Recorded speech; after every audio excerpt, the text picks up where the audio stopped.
కాంగ్రెస్ లో చేరుతున్నారనే వార్తలకు మాజీ మంత్రి మల్లారెడ్డి చెక్ పెట్టారు. తాను బీఆర్ఎస్ ను వీడనని స్పష్టం చేశారు.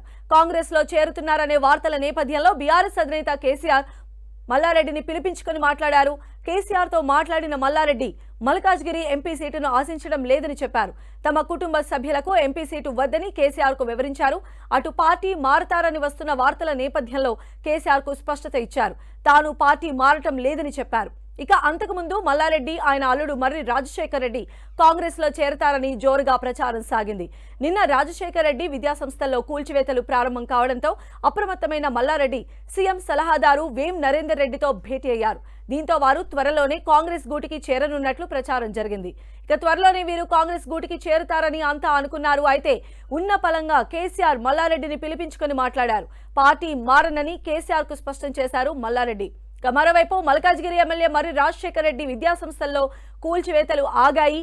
MLRITM ఏరోనాటికల్ ఇంజనీరింగ్ కాలేజ్లో నిన్న కూల్చివేతలు జరిగాయి. కోర్టు స్టే ఆర్డర్ ఇవ్వడంతో కూల్చివేతలు ఆపివేసినట్లు అధికారులు తెలిపారు.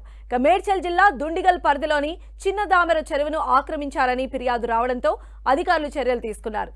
నిన్న 2 JCBల సాయంతో భవనాలను స్వల్పంగా కూల్చివేశారు.